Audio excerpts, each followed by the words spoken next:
Hello and welcome to Premier Study in Investing. It's great to have you. Thanks for stopping by.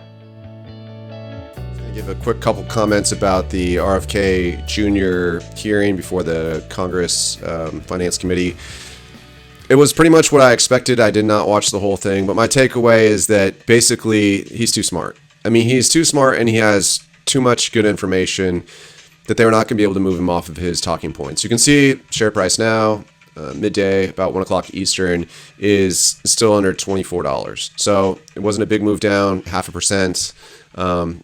And it's actually come up over the course of the day. We're down as low as 2% this morning. So it basically came up a bit during the hearing, and we'll see where it closes. But I actually thought it was going to be a bigger day than it's turned out to be, at least at this point. So the hearing got over just 15 minutes ago. And I mean, basically what it was, a lot of accusations. You had Elizabeth Warren, you had Bernie Sanders, right? And much to be expected, they were going to just come out guns blazing with whatever they could say. It's a little bit of a really awkward setup in the way that they let people kind of run their mouths. I don't know what to say, but basically, people can just say to RFK Jr. like, "Oh, you're a liar. Turn off the mic." Or, "You're a liar. I give back my remaining time," and just turn off their mic. And there was moments like that, especially Elizabeth Warren. So it's sort of like when you're having one of those conversations with somebody and they want to make everything like super general, and the reality of the situation is there's nuance to it. Yeah, and their strategy to win the argument is just basically keep it broad brush strokes and not get into the nitty gritty when the nitty gritty is really important. That's sort of how I felt like they knew that they couldn't beat him on the fine details because, look, he has better information. So when they were talking about some people that recently were fired, he could say, well, this was the conversation that we had. Or what are they going to say to that? Like, they weren't there. They don't know. He has better information than they do. Or that such a person, said this thing. I'm referring to the lady, the director that was let go. I'm not really familiar with her name, but she was only on for like a month. I think she came on in July. Yeah, so she was not there very long. I think Munez. Anyways, the point is they were trying to go after him on that, and he basically said, well, this is what she said, and this is what I said, and this is why she needed to be let go. He basically stated that he asked her if she was trustworthy, and her answer verbatim was no. And so his answer basically to Elizabeth Warren was like, Senator, would you keep someone on your staff who admits to not being trustworthy? He also knew that she voted against this individual. And had all these claims against her before. So he's very well prepared. There was this other senator that brought up something to him about this guy that worked there in a data analytics role. And he was like, oh, well, did you know that this guy was taken into lawsuit for practicing medicine when he didn't have a medical license? And RFK Jr. was like, yeah, well, he took that to court and he won $2.3 million, I think. Yeah, because, whatever the story was. So, he knew very well who this individual was, what he did at the office, and his status level, what his job was. I mean, he was very, very well informed about that. I kind of felt like that was the situation for pretty much everything that I saw. Yeah, he knew about the studies, and I think his biggest point was related to vaccines, which most of the upset was about, was a very strong answer. If there's not good data, if there's not good clinical data to support vaccines or pharmaceuticals, then how can I, as your Health and Human Services, secretary, approve these things? I mean, that's pretty much a bulletproof argument, right? For anyone to argue against that, you have to go into specific drugs or vaccines and then debate the data. And it's not even a fair match because he's really, really good at that. That's his job. Whereas these senators of these different states from these different states, I mean, they're not going to have that subject matter expert knowledge. So I think that's basically it. I don't imagine that anything significantly changed.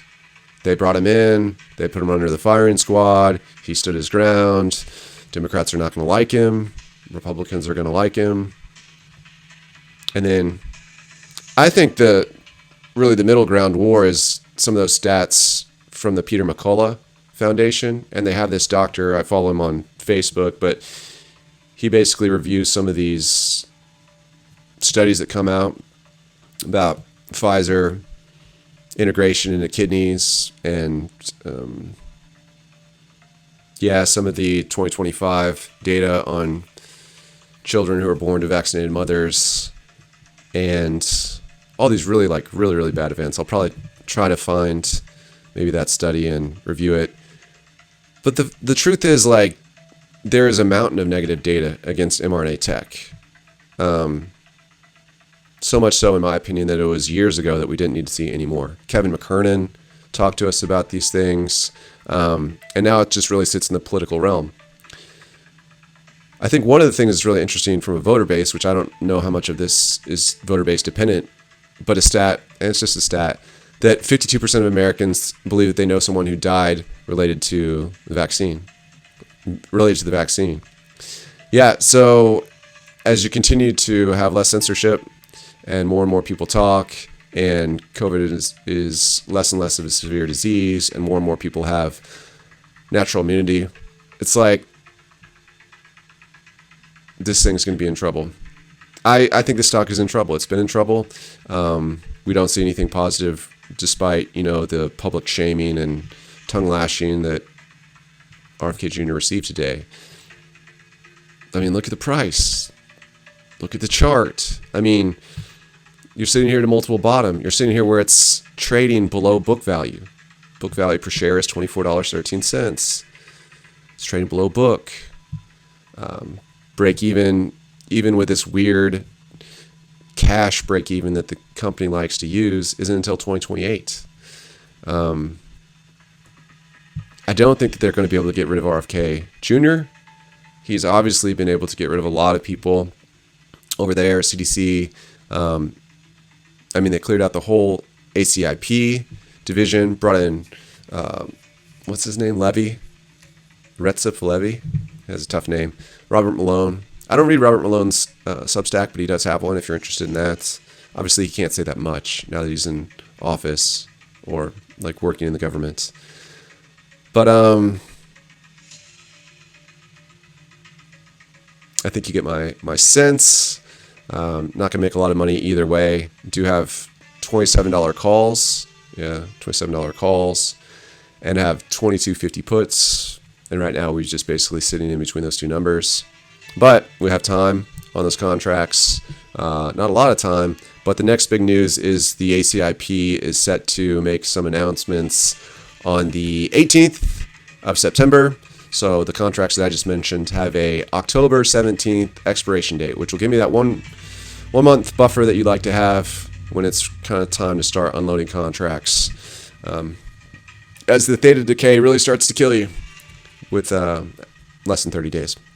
That's basically all my insights. I don't have anything great, but since we're here, let's see if we can read some good old comments. What do we got? Initiate a medium position at $23.89 long term. So he's just buying stock. Just because you like that to be true doesn't make it so. He's exposing regulatory capture and facts right in front of anybody to see.